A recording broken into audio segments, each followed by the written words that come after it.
Good morning, good afternoon, good evening. Excellencies, friends, and colleagues from around the world, welcome to today's event. This panel is being held in anticipation of this year's high-level political forum on sustainable development, otherwise known as HLPF, which officially opens tomorrow. My name is Sheila Smith. I am a member of the Society of the Sacred Heart, an international faith-based organization in consultative status with the UN Economic and Social Council, ECOSOC. I am the NGO representative at the UN for the Society of the Sacred Heart. Our mission involves the promotion of love and respect for all, especially the most vulnerable. In every place where we are present, we work to achieve our mission in contextual ways through an education that transforms.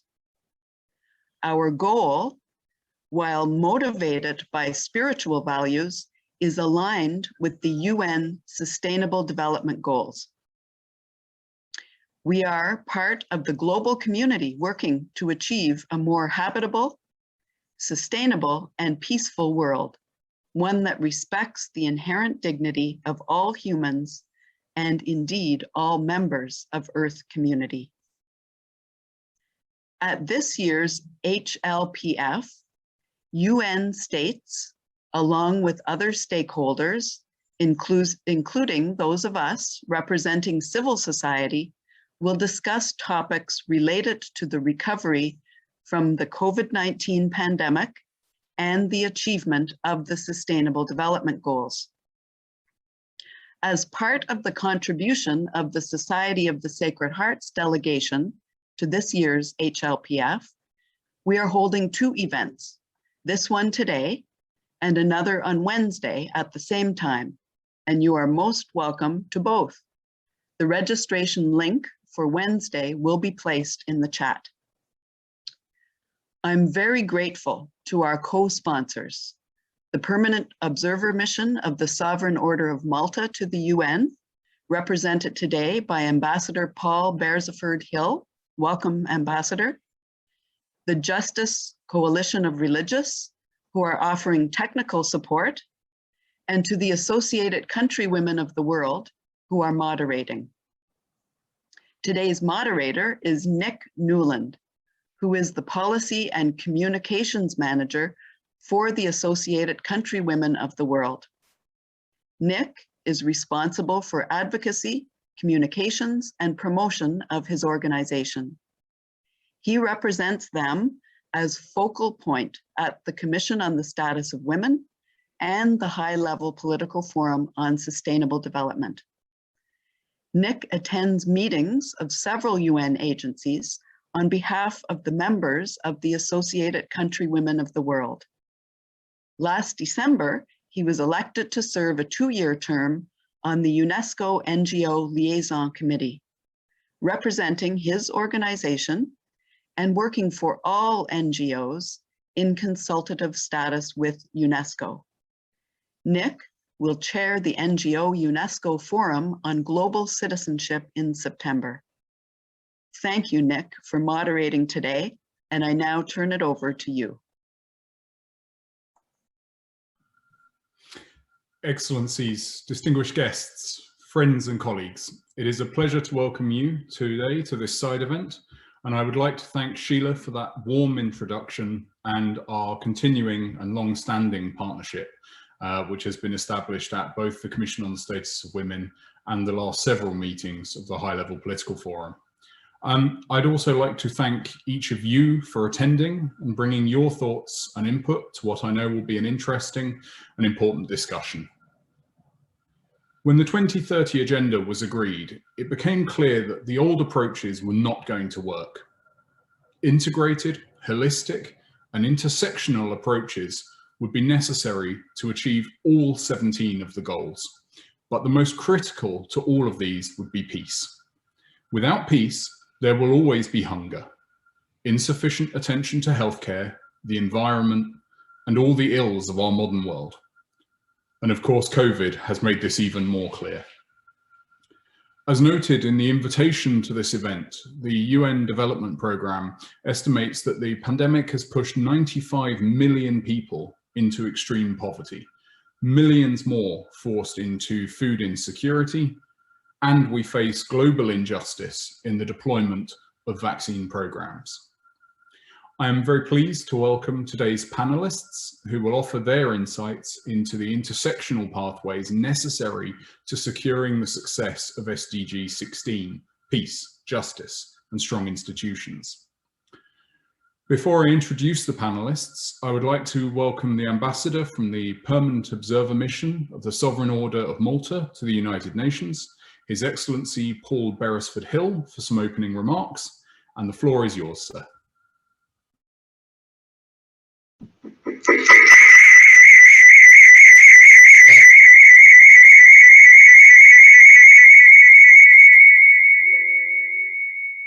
Do we have audio? Yes? Okay, thank you. Well, hello, everyone who is participating. There is a very strong echo. Focusing on holistic and intersectional approaches to peace at the heart of achieving the Sustainable Development Goals. Can I just interrupt for a moment and ask the technical side?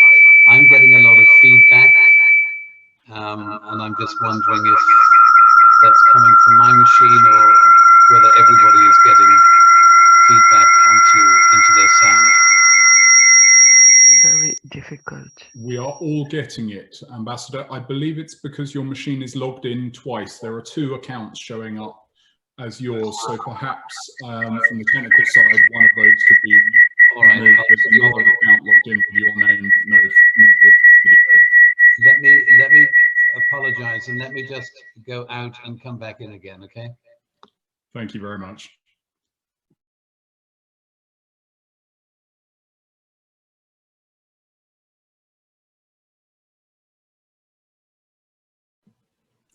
Teresa, yes, indeed.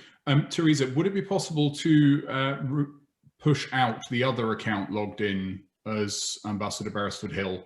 If you're moderating attendees, then we should lose the problem, I think.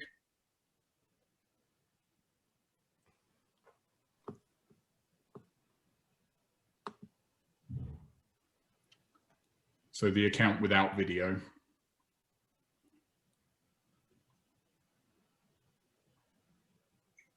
Then maybe we can try again now. And everyone else is muted, so there shouldn't be any feedback.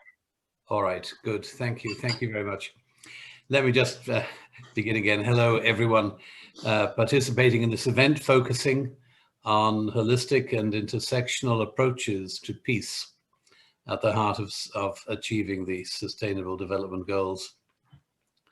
My thanks and my appreciation and that of the Sovereign Order of Malta to the Society of the Sacred Heart at the United Nations for their initiative in organizing this event and for arranging it as part of a larger focus on the SDGs.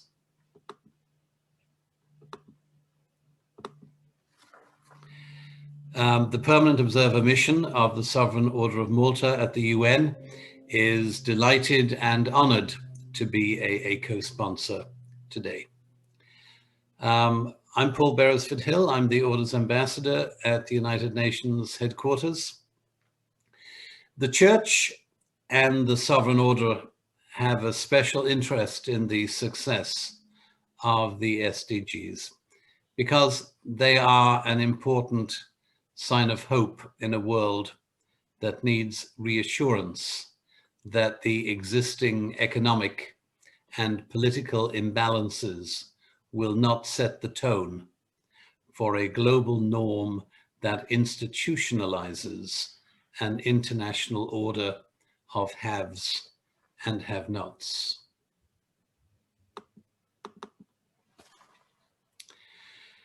At the center of this is a strident call of the SDGs. The first two, to eradicate poverty and hunger. A call which has been energetically vocalized by Pope Francis and the Holy See, and which is very much at the heart of the Order of Malta's global humanitarian outreach. Among the calls of the Holy Father are the need for a basic global commitment to human rights, recognizing the poor as dignified agents in their own destiny, using education as a means for discovering talent and potential and harnessing those for individual and social improvement, respecting the rule of law, peacefully resolving disputes and engaging in mediation rather than conflict, and serving others and seeking to support the common good. COVID-19 has undoubtedly been a significant setback for everyone committed to the implementation of the SDGs. But even before COVID, there were signs that the world was moving in a direction which was fracturing some of the laudatory objectives of the SDGs.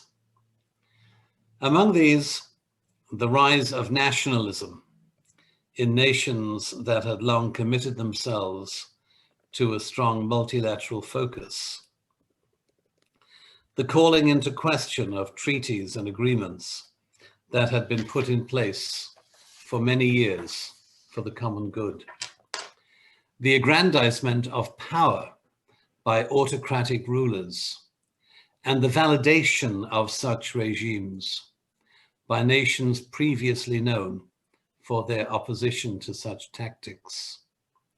The clear and present danger caused by climate change and the impact of coastal erosion, extreme weather conditions, and rising sea levels, with disastrous consequences for small island states and low-lying landmass. All of these were evident and very much on the agenda and on everyone's mind before March 2020. Since then, and the onset of the pandemic, there have been many, many setbacks, and compounded by an increase in poverty, unemployment, and migration, particularly in underdeveloped countries, we see alarming trends continue to dominate our planning and our strategy. Within the past few months, we have seen peace fractured between Israel and Palestine, a military coup and a displacement of millions of people in Myanmar, and real evidence, even this very day, of mass starvation and a civil war in Ethiopia.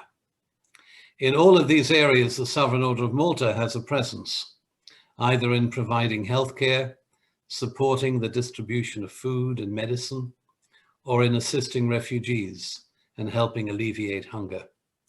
Tragically, we are witnessing many roadblocks that are continuing to undermine our advance to the global embrace and the successful implementation of the SDGs. The way ahead is not going to be an easy one, as the concept note in this discussion indicates. However, thankfully, there are plenty of individuals at the UN and in governments across the world, as well as those working with NGOs and ECOSOC, who are striving to help the world recover from the pandemic and who are pushing fast and furious for the implementation of the SDGs.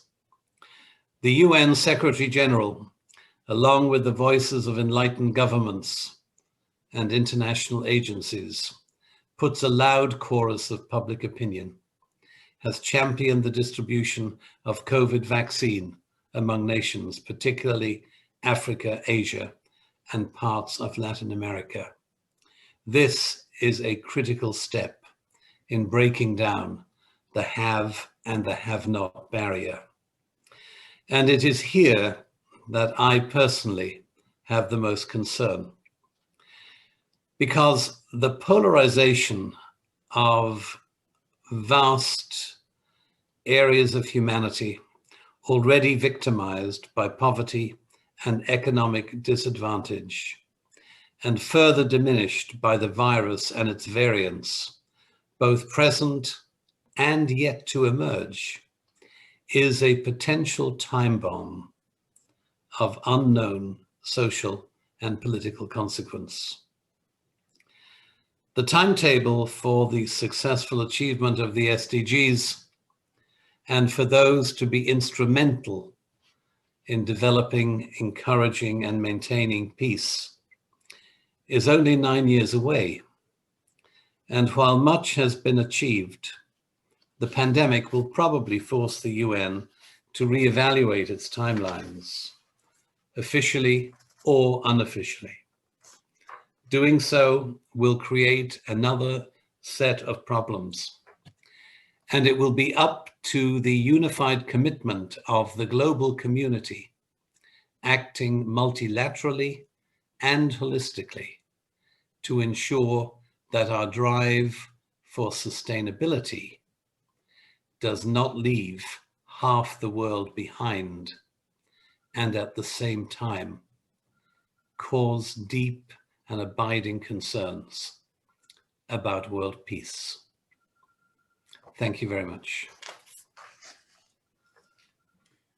Thank you, Ambassador, for that introduction and very insightful thoughts on where we stand today. I would like to introduce our panelists in just a moment. Each panelist will have 10 minutes, and we will then open the floor to questions, which you are invited to post in the chat box at any time during the meeting, or hopefully we will be able to call from the floor as time allows. I would like to first introduce Alexandra Amelang, a researcher with the Society of the Sacred Heart at the United Nations and an alumna of the United States-Canada Network of Sacred Heart Schools. All of the biographies for each of the speakers is available in the invitation, so I will, rather than steal time from our speakers, I will allow them to take the floor. So Alexandra, the floor is yours. Hi everyone, my name is Sasha Amelang. Well, I go by Sasha. I'm a researcher with the RCJ mission to the UN this year, and I'll be providing an international look at the COVID situations in Colombia, Spain, Japan, and Mexico. So Teresa, if I could have my presentation. Thank you. Okay. So next slide, please. Beginning with Colombia, that has a population of roughly 50 million, Colombia has had 3.7 million confirmed COVID cases, around 95,000 deaths, and 10.7 million vaccine doses administered. Next slide, please. While there are numerous factors contributing to the general unrest that ignites the COVID situation in Colombia, humanitarian issues are definitely at the forefront. Starting on March 21st, 2021, armed conflicts began between Colombia and Venezuela on their border. These conflicts displaced around 5,000 Colombian nationals living in Venezuela back into Colombian territory. This caused UNICEF to launch its emergency response to the humanitarian situation caused by the forced cross-border displacement. Additionally, currently, Colombia is fighting its third peak that was ignited by crowded anti-government protests that flooded major city streets, lasting from about May to June of 2021. Consequentially, ICUs in major cities like Bogota and Medellin are reaching occupancy rates of 96 to 99%. Doctors are definitely afraid and exhausted from the nearly 2-year-long struggle of the pandemic and now the third peak. Despite the lasting health emergency that has deeply impacted all aspects of life in Colombia, the government has begun efforts to reactivate its economy. For example, as of June 3rd, 2021, all concerts, large sporting events, and nightclubs were allowed at 25% capacity, given that the host city had just less than 85% ICU occupation. While the business sector is definitely delighted by the news of reopening, health officials like Health Minister Fernando Ruiz warned that this does not mean we cannot have a fourth peak. Next, moving on to Mexico, a country with one of the highest COVID-19 mortality rates in the world. Mexico has a population of around 128 million and has had about 2.5 million COVID-19 cases, around 230,000 deaths, and has about a 15% vaccinated population. Notably high infection rates in Mexico have been criticized by both internal and external critics, who have namely called out the lack of official mandates and safety guidelines to mitigate the spread of the disease. COVID czar and Assistant Health Secretary Hugo Lopez-Gatell was repeatedly seen saying that face masks did not prevent people from contracting the disease and ridiculed mass testing, citing it as a waste of money and resources. Additionally, Mexico's federalist system itself allowed for many discrepancies between federal and state level restrictions. The federal government did not institute mandatory face mask rules, strict lockdowns, or travel bans, citing that they did not want to violate personal liberties. A great example of this outrage sparked by the discrepancies is Governor Enrique Alfaro of Jalisco, who imposed fines and in some cases jail for residents who violated pandemic restrictions. Alfaro's restrictions spiked protests after a young man died in police custody after reportedly being detained for not wearing a mask. On an international stage, disagreements on mandates may not come as a shock, but it is crucial to recall Mexico's past of living through 70 years of authoritarian rule, which makes it extremely difficult to impose any kind of restrictions. Next slide, please. While the lack of guidelines has made COVID mitigation extremely difficult, there are also numerous pre-existing factors that amplify the tragic situation in Mexico. President Lopez and his team already worked with an overstretched healthcare system like many countries in the world. Additionally, high pre-existing rates of obesity and diabetes in Mexico have caused one of the highest mortality rates globally. 50.6% of all COVID-19 deaths in Mexico were among people under 65, compared to just 18.7% in the United States. Okay, next slide, please. Moving on to Spain, that has a population of 47 million. They have had 3.75 million COVID-19 cases, 80,000 deaths, and currently have a 28% fully vaccinated population, with 46% of the population having at least one dose. Next slide, please. Like many countries around the world, the pandemic has disproportionately affected women in Spain, putting a history of progress towards gender equality in peril. According to IMF figures, 29% of Spanish women worked jobs that were hardest hit by the pandemic, compared to just 21% of men. Additionally, new living situations caused by the pandemic have created a situation in which Spanish women worked 2 or more hours of unpaid housework than men every day. Spain has also been an exemplification of the COVID-19 reality for service workers as we look at the Spanish live-in maids. Many maids were disallowed from leaving their employers' houses during the pandemic, leaving them shut out from the outside world, their friends, and their family. A union representing the maids has come out saying that they were already treated like modern-day slaves, being afforded less legal rights than other service workers in Spain, and the pandemic has simply exemplified the situation. According to Spanish government figures, over 22,000 maids have been fired since the start of the pandemic. Next slide, please. Lastly, Japan, that has a population of 126 million, has had around 800,000 COVID-19 cases, 14,000 deaths, and currently has 15.6 million vaccine doses administered. In light of the pandemic, the Tokyo 2020 Olympic Games were postponed to July 23rd through August 8th, 2021. Next slide, please. The Japanese government's decision to continue to hold the 2020 Tokyo Olympic Games despite the population's apprehension has caused a huge stir internally. To quote Dr. Naoto Ueyama, chairman of the Japan Doctors Union, since the emergence of COVID-19, there has not been such a dangerous gathering of people coming together in one place from so many different places around the world. Japan has also been an example of a common issue around the world, child poverty and education insecurity.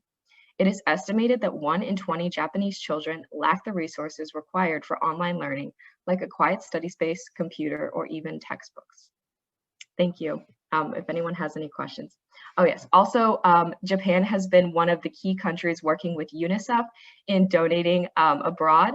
As you see on the slide here, They've donated about 6.9 million USD in emergency grant aid to UNICEF's efforts to mitigate the effect of the pandemic on children's education and to improve the vaccine rollout in Indonesia. Additionally, they have donated around 400,000 sets of PPE to the Ministry of Health in Kosovo. Thank you. Thank you, Sasha, for your insightful thoughts and contribution today, and the broad focus across the 4 nations that we are focused on, and with a very helpful breakdown of figures and oversight of the reality on the ground. I would now like to welcome Sister Gloria Diaz-Broche, a Colombian lawyer and academic with great experience of governmental advisory roles. So, Madam, the floor is yours.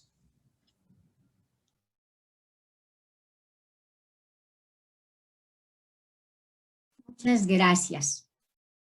Thank you very much. I would like to send my heartfelt greetings to all people and organizations who have made possible this event, to my fellow panelists, and to every person who was so kind to attend the meeting. Thank you very much.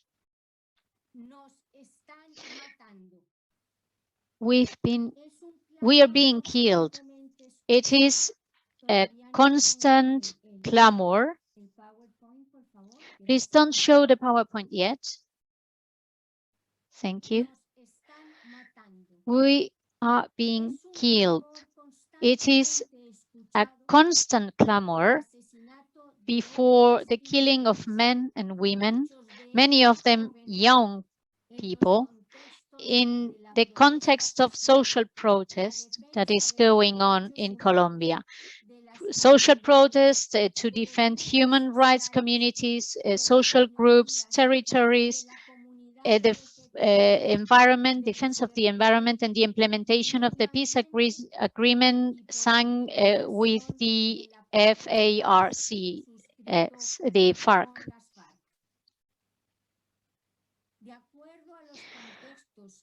In that framework,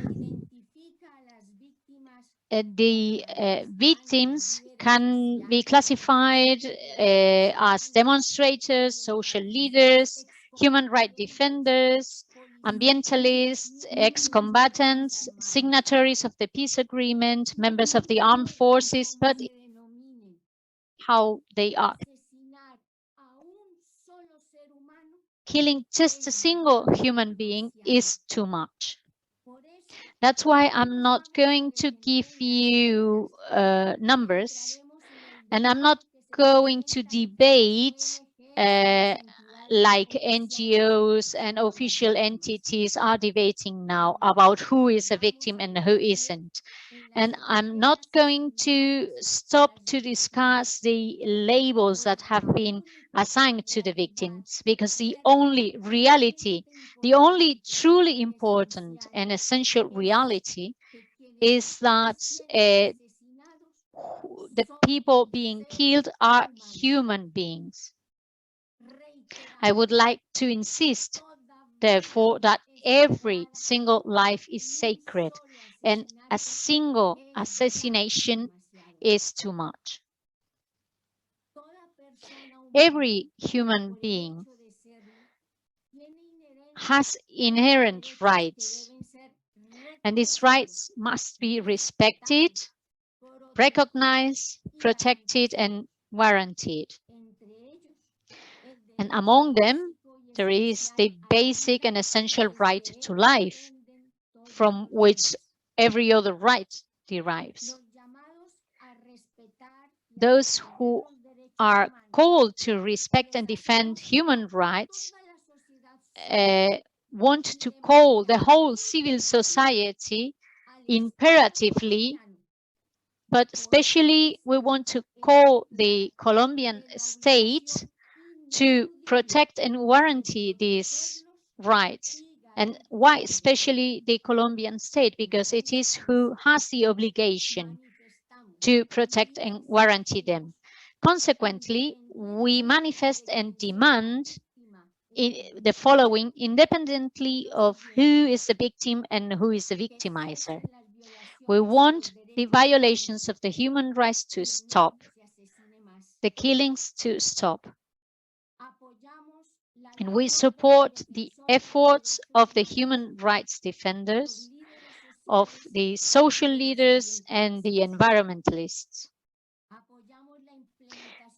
We support the full compliance with the peace agreement, the exercise of the right to a peaceful protest, the efforts of the authorities whenever they are carried out respecting the human rights, the Constitution, and law. We denounce and reject the unlawful use of force and weapons by the state, the repression of pacific protests, vandalism, the abuse of the law, torture, disappearances, taking justice into one's hands, and any other violation of human rights that disregards the social rule of law. And we reiterate and insist that it is only the legitimate exercise of the rights and a constructive dialogue. They are the only way to build a fairer society, a more equal, solidary, inclusive, and pacific society. We recognize the efforts that the state in Colombia has made. Nevertheless, if we take into account the killings that took place in the denounced context, we hope that the state goes deeper and puts in place new actions to reach the Sustainable Development Goals, especially number 16, and that their voluntary reports,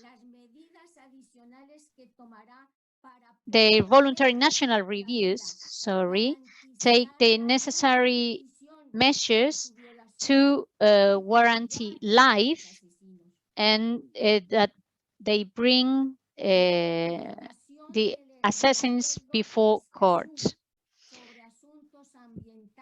We also hope that they take additional measures to protect the right to life and to guarantee the non-repetition of its violation. The ratification of the Escazú Agreement on environment issues and the protection of the environmentalists. And we also ask for a full compliance of the peace agreement and the guarantee of the continuity of the action plan for the prevention and protection of human rights defenders, as well as the strategic plan of security and protection of reinstating people. We also ask Supreme Court of Justice on the agreements signed, the implementation of the UN and IACHR recommendations in coordination with the national human rights commissions. The implementation of those recommendations by the UN and the Inter-American Human Rights, the Inter-American Commission on Human Rights are also very important in this context. With a very hot to the victims. Together with them, the religious of the Sacred Heart, women of hope in a broken and blessed world, we renew our commitment to build a Colombia full of justice, peace, and strong institutions. Please let us pay tribute to the victims together.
No sé si disponemos. I don't know if we have 3 minutes longer to listen briefly to part of discourse given by the president of the Commission of the Truth. Do we have time? Yes, that'll be fine. Thank you. Today is the National Day of the Solidarity with the Victims. And in this day, the Commission of the Truth and would like to invite all citizens, but particularly young people, to remember the tragedy.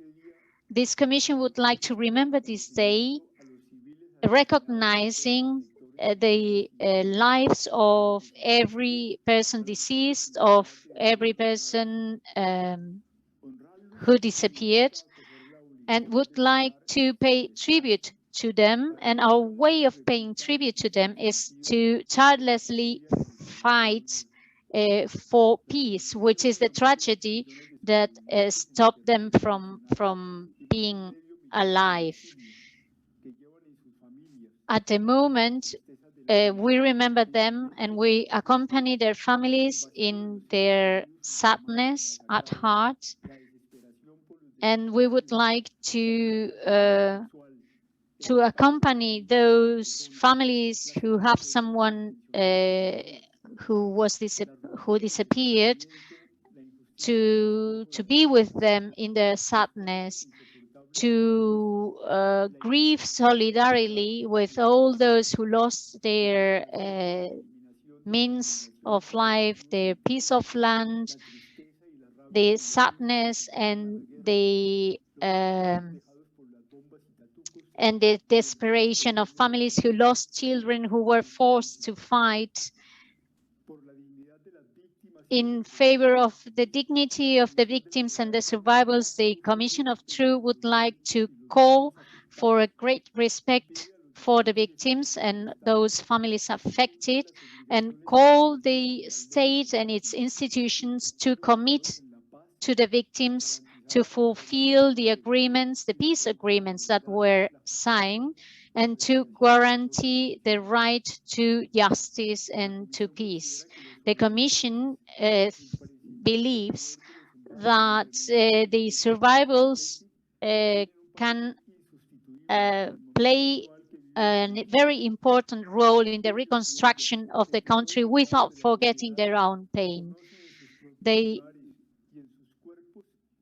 La barbarie en la que cayó Colombia, y saben también, porque les ha tocado rehacerse, que los colombianos no somos solamente violencia y que somos capaces de volver a creernos. We are able to live at peace and to reconcile with each other.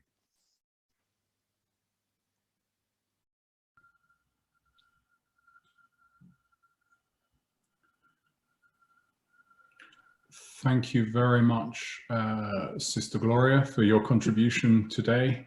and the unique and somewhat chilling perspective you bring from a viewpoint of implementing the SDGs alongside an ongoing peace and reconciliation process. I think that's left us all with a lot to think about in the coming days and weeks.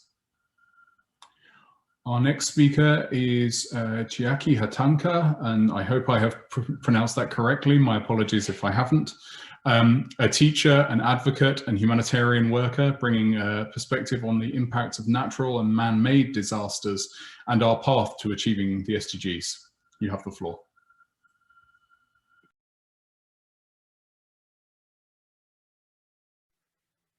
Good evening. Thank you very much. I am Chiaki from Japan. Let's begin. Report from Japan. March 11, 2011, the Great East Japan earthquake, tsunami, and nuclear power plant accident happened. Fukushima nuclear power plant lost the electric power because of the tsunami.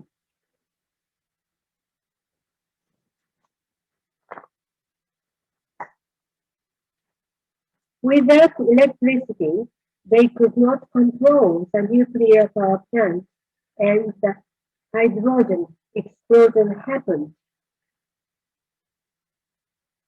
Great amount of radiation was spread over the vast area of Japan. Later, the government ordered the people to evacuate from the dangerous area. This is the beginning of the evacuation from the radiation. More than 160,000 people had to evacuate from their own hometown. Already 10 years have passed since then. They lost their hometown, their community, their work, their family, their farmland, cattle land, and so on. Now, we learn how dangerous the nuclear power is.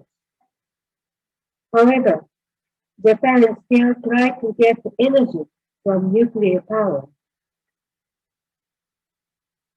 The recent decision of the government to release the treated water came a decade after the disaster. The earthquake and the tsunami hit northern Japan, triggering a triple meltdown at the Fukushima Daiichi nuclear power plant. The water is used to cool down the molten nuclear fuel. It mixes with rain and groundwater that fall into the damaged reactor buildings, accumulating at the rate of 140 tons per day. The treated water undergoes a treatment process that removes most radioactive material, but it still contains radioactive tritium and various other elements. After that, the treated water is stored in tanks. There are about 1,000 tons, which are now 90% full.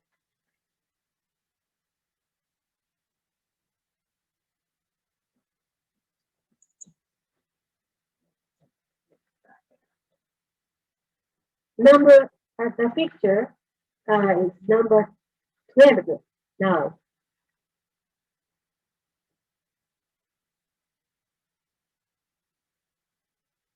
Number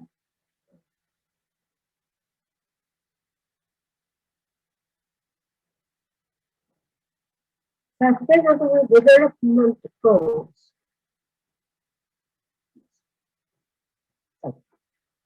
We chose 3 goals, number 3, number 12, number 16. About number 3, good health and well-being.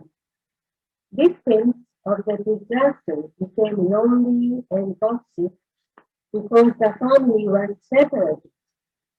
The number of deaths related to the nuclear power plant accident has become more than 2,300 people. The area within 20 kilometers from the Fukushima nuclear power plant became a very dangerous area because of the radiation. Young parents are so much conscious about their children's health that they decided to be separated away from the disaster area, leaving the elderly behind.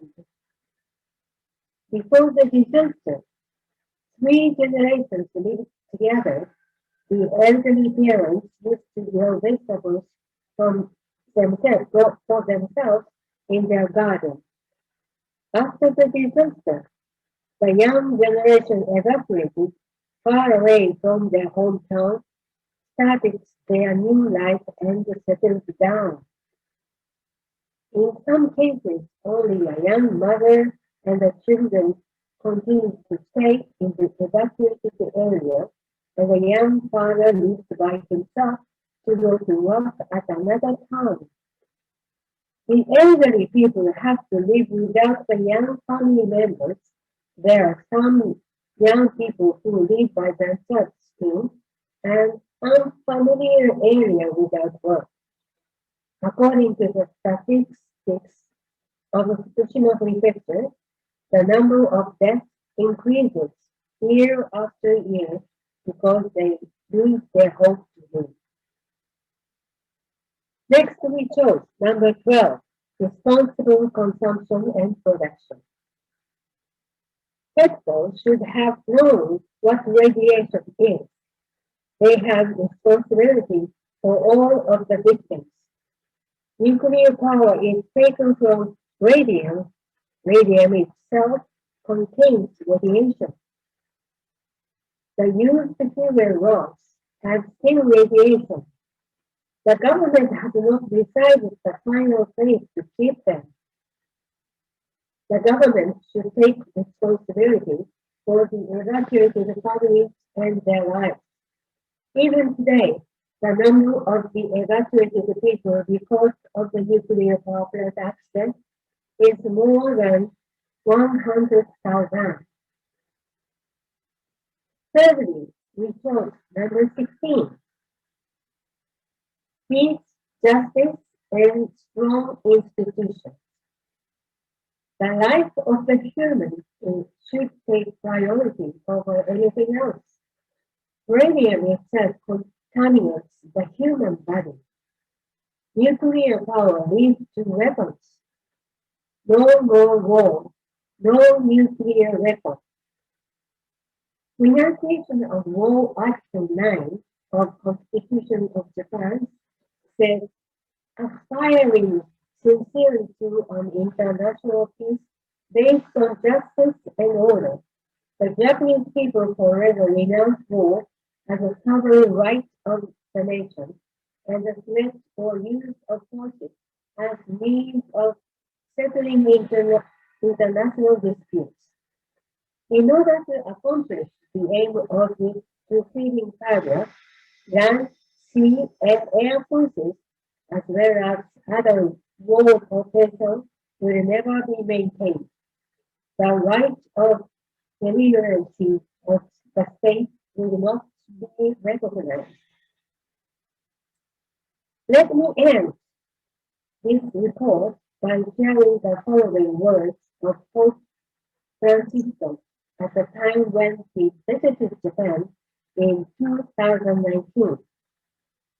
Pope Francisco listened to the voices of the victims and evacuees and said on the return page that safety to stop the catastrophe was not secure. This is my personal view, but nuclear energy should not be used until it is truly safe for use. Thank you for listening.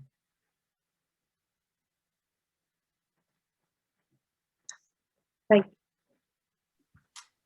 Thank you, Tiaki, for that fascinating and thought-provoking view of Japan's journey towards the 2030 agenda and indeed the troubled road that has been travelled in recent years. Our next panelist is Jorge Atilano Gonzalez Candia from Mexico. His background in public policy, theology, and peace building will give us a unique perspective on Latin American experiences, and you have the floor.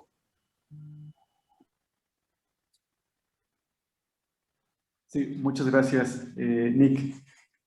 Excelencias, colegas, amigos, amigas, agradezco. Thank you very much, Nick. Excellency, dear colleagues and friends, I would like to thank everyone for the invitation of being here.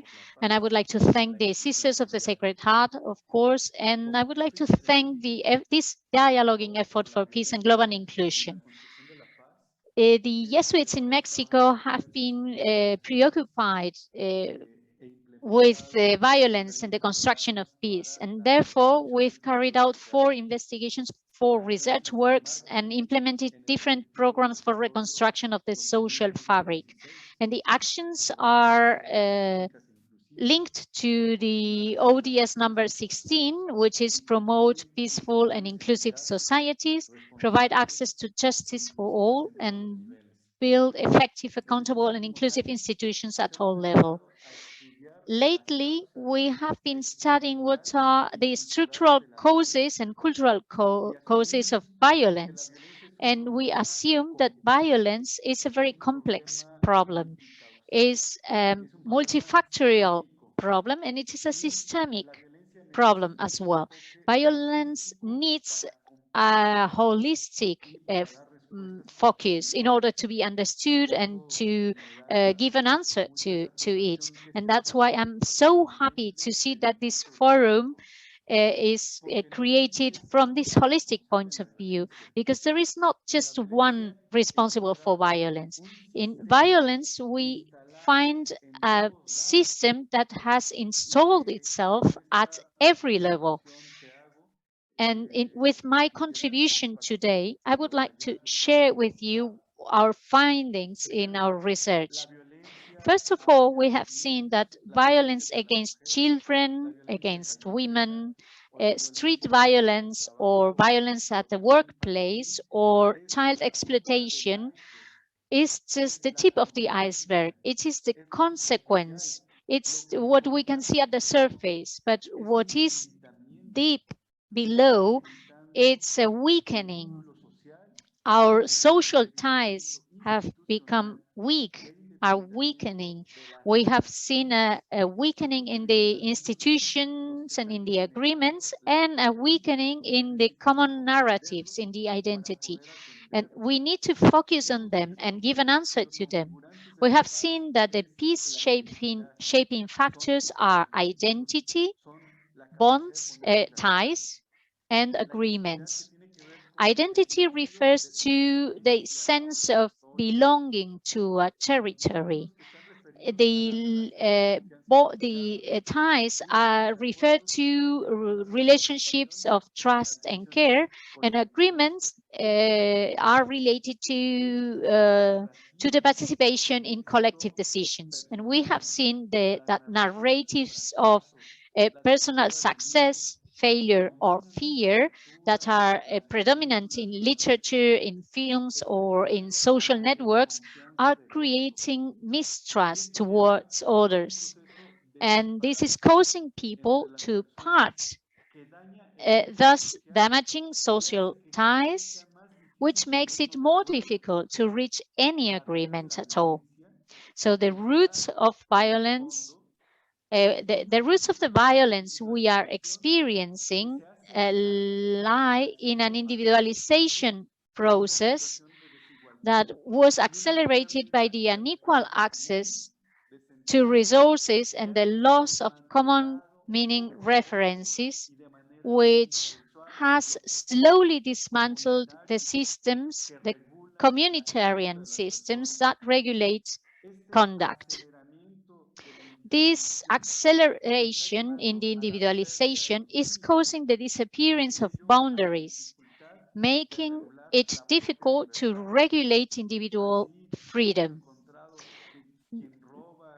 Thus, we see that those who steal, who extort, who kidnap, believe it is their own rights, and they are the result, and these actions are the result of their own freedom. What do we need? We need to recover common symbols that reinforce our sense of belonging to a territory. And this is what will strengthen social bonds and make possible for us to come to agreements. We need to recuperate collective success, stories of hope, and listen to the grandfathers and mothers. These common narratives give us the possibility of reconstructing the social bond, the social tie, and re-establish mechanisms to regulate conduct, family, community, roots, the soil, and transcendence. It is not the awareness of individual rights which will allow us to build peace. On the contrary, it will sow violence in our people. It is dramatic how humankind is losing its ability to live together, which is causing a social and environmental crisis. Today, we need to recuperate the right to a local identity, the right to live in a community, and the right to a deliberative assembly. It is time to recognize that the peoples, be they rural, indigenous, or urban, have an ancestral wisdom. It is a time to put in value the richness of each culture, of humankind in its diversity. We cannot universalize the thinking. This goes against the right to a local identity. We need to promote dialogue inside differences and build thinking of taking care of the other. In our research, we have found out that the best practices and policies at the level of local governments are those which created deliberation spaces for its citizens, in which they could evaluate strategies and follow up on agreements. And this is only possible when the citizens are rooted in their territory, where citizens are able to reach agreements with others. Therefore, building peaceful and inclusive societies implies a promotion of common narratives, common symbols that leads to the recuperation of the social fabric, the social ties, and that allow us to reach agreements. Thank you very much, and I hope that we continue to find new ways to reestablish peace. Thank you for your input, Jorge, and a view that will be unfamiliar to many, but which I believe is vitally important, especially in the coming years. As ACWW's representative, I completely recognize and reiterate that need for rural communities to have their unique identities respected alongside concepts of global citizenship. And actually, can I take this opportunity to thank all of our speakers for being so wonderfully to time and efficient today. It's certainly ensuring we have time for questions later. Our final speaker is Sister Maren Lumbreras from Spain, an educator, a lawyer, and an experienced advocate for migrants. You have the floor.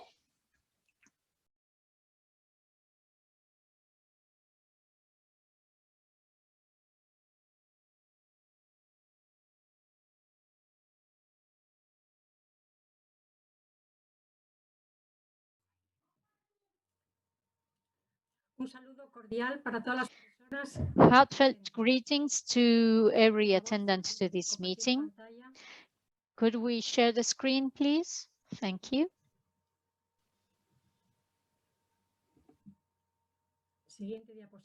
Next. Next slide, please.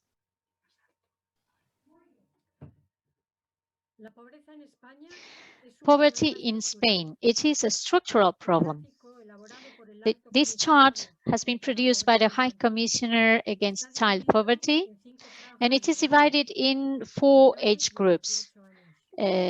Minors who have less than 18 years, young people between 18 and 34, adults between 35 and 64, and older than 65. In the European Union, Spain is the 3rd country after Greece and Romania with a higher risk of poverty. And poverty brings about exclusion and inequality. 58.6% of the children who live in families of foreign background are poor. It is the highest child poverty rate in the European Union. Child poverty is almost 90% among the Roma population. Spain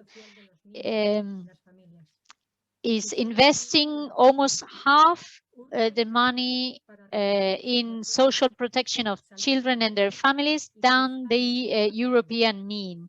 And it is the same in education. Poverty during childhood has very damaging consequences for health, for school results, and also for the emotional well-being. The pandemic has deteriorated the situation of child poverty and has brought about new poverties, like the ones caused by the digital divide. Local administrations are closer to the citizens, and that's why they played a strategic role in offering services and support to vulnerable citizens. And this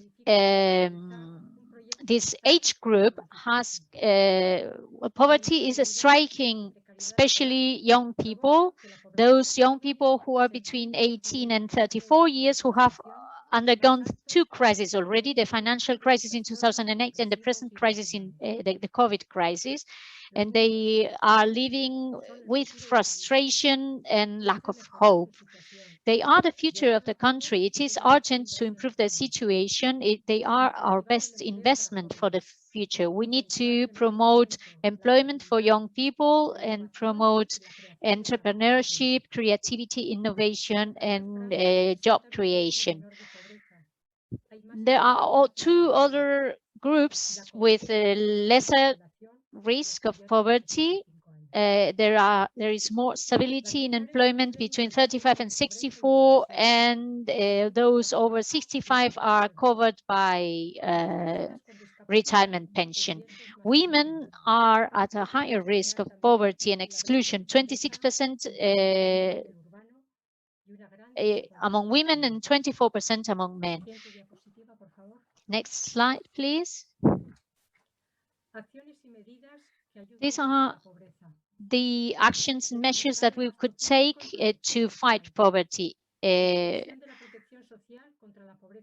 Increase public expenditure in social protection, expand social protection against child poverty, enlarge the increase the amount of money perceived as minimum wage, create a program for food help, a new housing plan in 2022, reduce the number of people who live on the street, guarantee the protection of people that have been evicted,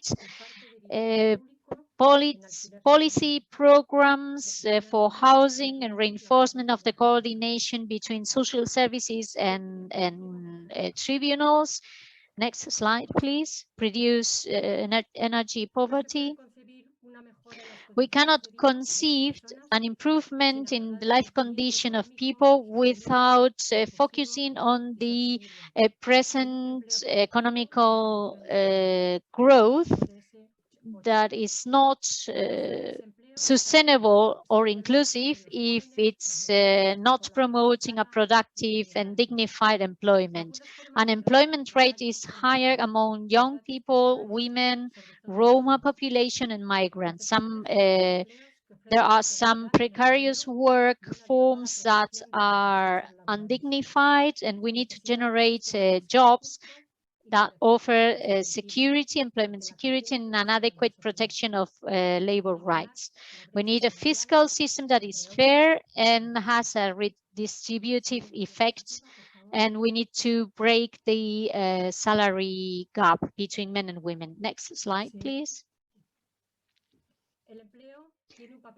Employment is key for migrants. It's the possibility of gaining the right to stay in the country, the right to work, etc.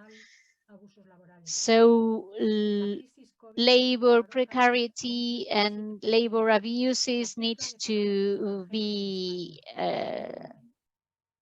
fought against. 75% of migrants is working in very precarious and elementary tasks. 25% of migrants, only 25% of migrants have qualified jobs. Women are employed in care jobs, and that's why their jobs are more precarious and they have less possibilities of being promoted.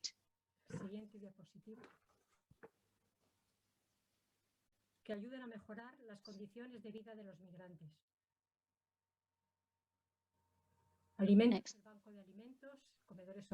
How can we improve the living conditions of migrants? Through the food bank, local social services, the job orientation and training, the guarantee of a minimum wage, NGOs, and especially among NGOs and associations, those who concentrate in helping migrants. They offer welcome, assessment, training, health, and low counseling, in social inclusion, support networks, and the sensitization of society. The Spanish Commission for Refugee Help mentioned that 416,000 people tried to cross the Atlantic and the Mediterranean Sea to come to Spain. Especially on the Canary Islands, the situation has become very bad. In order to avoid the chronification of camps, it is important to change our migration policies so that they don't focus only on closing borders. We need policies that allow migrants to be transported safely to our country without being discriminated upon due to their country of origin. I would like to thank everybody in the Spanish society and in the rest of the world who are promoting a fairer, pacific, and inclusive society with their actions in their everyday life. And I would like also to remember those people who at the moment are being displaced, trying to find a better life. Last slide, please. In this slide, I would like to introduce to you, next slide. Next slide, please.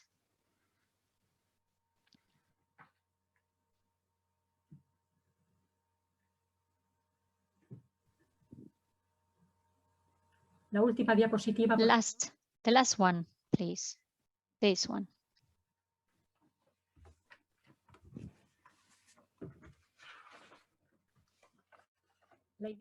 In this slide, I want to present to you some hope. This is a very hopeful sign. It is a project It is the association, the Cooperation Association Yapele Beer. A group of migrants came from Beer to Portugalete, close to Bilbao in northern Spain. And we are many people who arrived here in Bilbao, and we arrived here 5 years ago, and we felt that we were called to help other people who were in the same situation as we were. So we believe that we are not only called to live here, but we need to do something for our people of origin. We need to help them build a school, open a health center, and bring water and electricity to everybody. We think that our project is a kind of bridge between Beer and Portugalete. It is a project with different agents, among which there is the Association Yapele Beer, the volunteers that are coming from different places in Portugalete, the volunteer group of Beer, the small village at the other side. Here to the left, we can see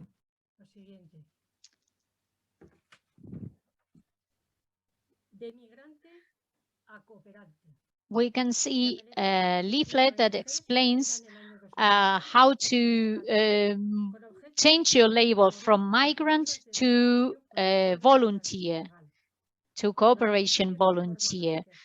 The volunteers that have been trained by the society are always migrants that arrived in the Basque Country, coming from Senegal, from the same village in Senegal, Beer.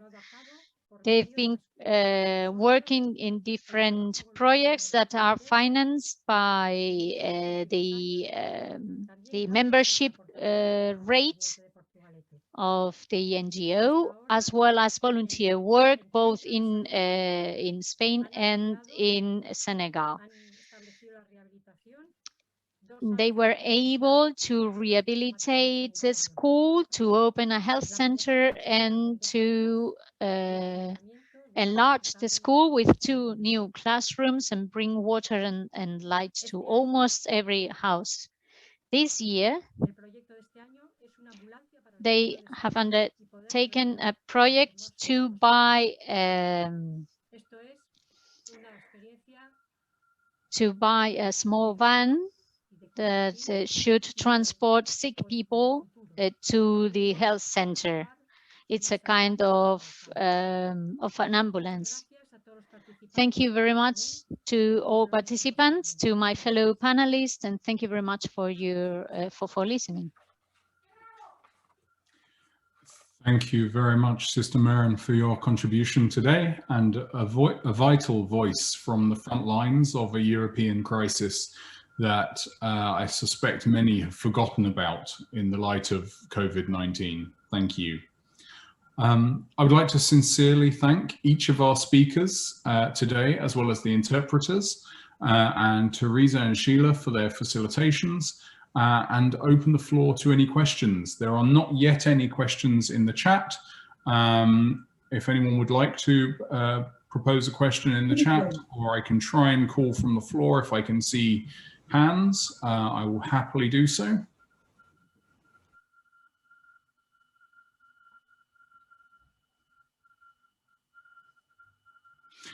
Perhaps whilst we wait for a question to appear in the chat, I would like to ask each of our panelists, perhaps for not a final word, but for one short and clear priority. What should be done next, and most importantly, to achieve the progress we need in the next year? I know it's an impossible question, but I would like to see these perspectives from across the world. So perhaps if we can go in the order that people spoke. So Sasha? I definitely think that multilateral cooperation, as an American myself, noticing how the different administrations have handled various policies towards multilateral organizations like the UN, the WHO. So I definitely think that I agree with Mr. Ambassador that multilateral cooperation is extremely important, and that's what's really going to help us move forward, especially in a world where resources are not as scarce as we think they are. They're just allocated very selectively. So yeah, definitely multilateralism. Thank you very much. Sister Gloria? I believe that a very important step is to stay convinced that it is constructive dialogue that will allow us to overcome poverty, marginalization, violence.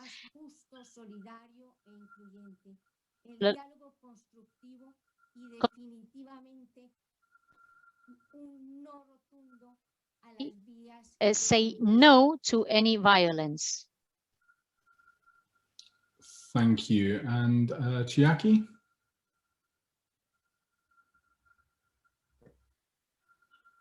I think until the victims are going back to their own home, I try to live with them, and I would like to speak about this accident continuation. Thank you. Thank you. Jorge? Para mí la prioridad. In my opinion, the priority for this moment would be to assume that the world is rapidly changing. Change is accelerating, and we need to understand what is happening. And this understanding of what is happening will help us to decide what we need, how to cooperate, and how to focus on the challenges, because we cannot do anything alone. And no country in the world can solve this situation by itself. We need to cooperate. All countries need to cooperate. And I believe this will only arrive when we understand the problem. Thank you. Thank you. And Sister Mirren?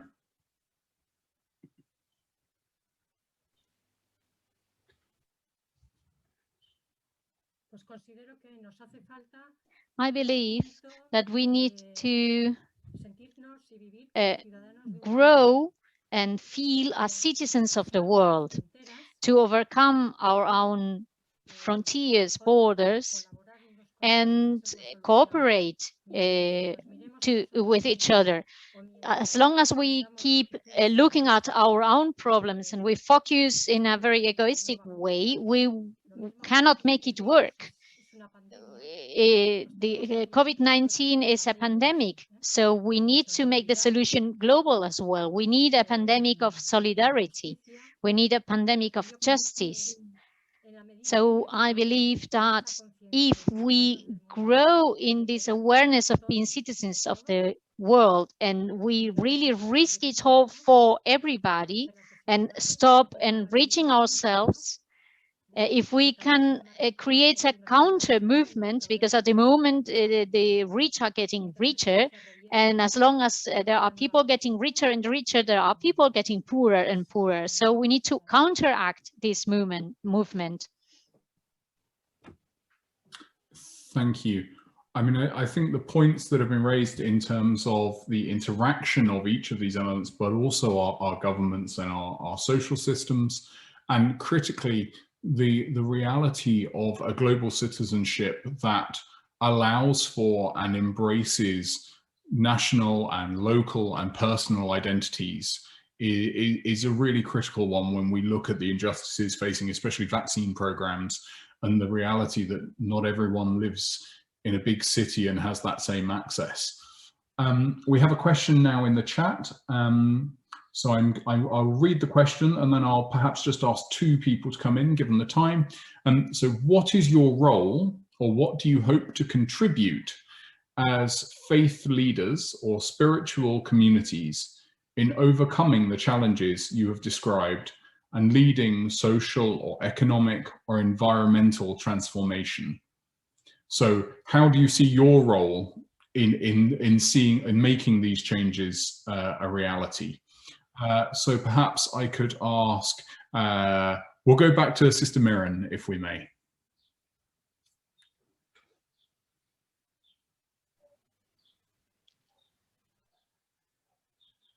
El tema ambiental es muy importante. The environment is very important because it is linked to life, how we use resources, how we distribute resources, how we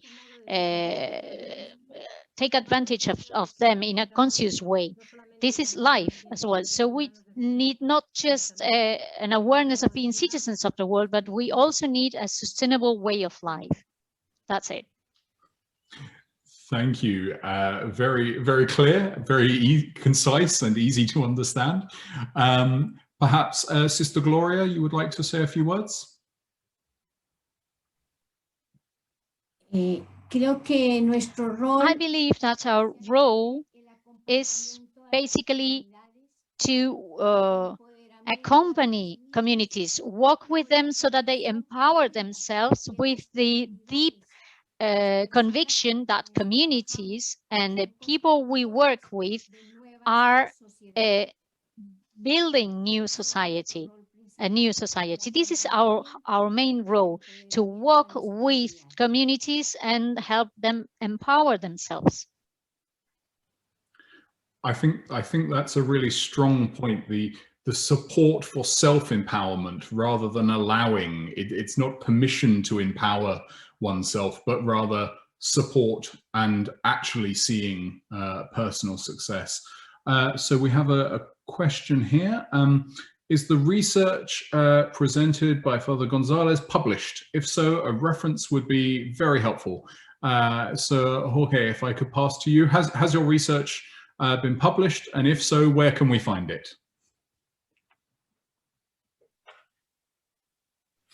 Sí, está Yes, publicado. it's published. I can share here the webpage where you can read it. I'm writing it on the chat box. There, ciasporlapaz.org. There you can see the paper, the research paper. It is very easy nowadays to share research, but I would like to give an answer to the first question about our role.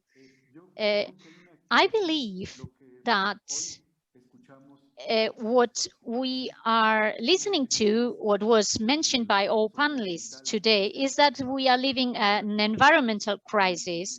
There is an anthropological crisis, there is a spiritual crisis, and we need a holistic vision, as it is being suggested in this forum. We need a vision that is able to find the links, the ties among ourselves, because we are all interconnected, and everything what is happening here in Mexico is linked to what is happening in Colombia, which is at the same time affecting the United States, etc. So I believe that the proposal of the indigenous people and the proposal of the Christian mystics is always pointing at a unity, that we develop a sense of unity in the world. And this is what we can, this is our contribution as faith leaders and spiritual leaders.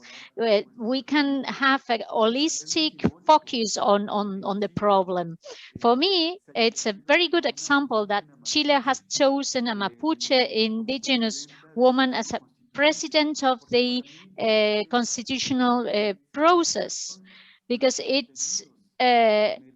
means that the liberalism has lost its content, and they are going back to the cosmovision of the indigenous people, of the Mapuche people. So for me, it's very symbolic that the president of the rewriting committee of the Constitution is a Mapuche woman. This is very important for Latin American countries, I believe. Thank you. Thank you very much. I'm very aware of the time, and I appreciate that our interpreters have to finish exactly on time as they have other commitments. We have a final question, which is that from Antonio Arellano. I apologize if I've not pronounced that correctly. We've been working on formation from the JPIC on our students through interdisciplinary projects. Is there any strategy that you would suggest to us to strengthen this formation with the students and with us as educators of the Sacred Heart? And apologies, I've had to work with an automated translation, so I hope I have captured the intent of the question. I'm going to pass very, very briefly perhaps to, excuse me, I'm just trying to find the best person. Perhaps one of our speakers would like to volunteer for a 1-minute response to this.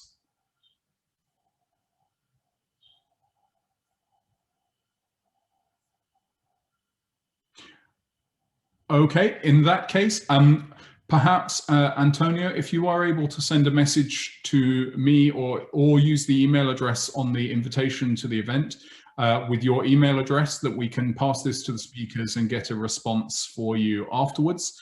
I want to ensure that we do address the questions asked. Can I take this opportunity to remind everyone that the Coalition is hosting another event on Wednesday morning at 9 a.m. New York time. I'm just repeating the link in the chat here now. I will hand back to Sheila in just a moment for her final remarks, but from me, thank you all for joining us. Thank each of our panelists very much for your time and your expert contribution. Teresa, thank you for your assistance. And of course, our interpreters, thank you very much. Without you, we couldn't have done this. So I shall hand back to Sheila for a final remark. Thank you. Thank you very much, Nick, for your wonderful moderation skills. Thank you to our interpreters, yes, and to our panelists. Also, I'd like to thank the ambassador for his initial remarks, and of course to everyone who was on this event today. I'd also like to say that the question around regarding education, Sacred Heart education, we will pick that up in some manner. So I'd like to just acknowledge all the questions that have been asked, and we will not forget them. And I wish everyone a good rest of the day or evening, afternoon. Thank you so much for attending, and we will all work together in our way forward. Thank you.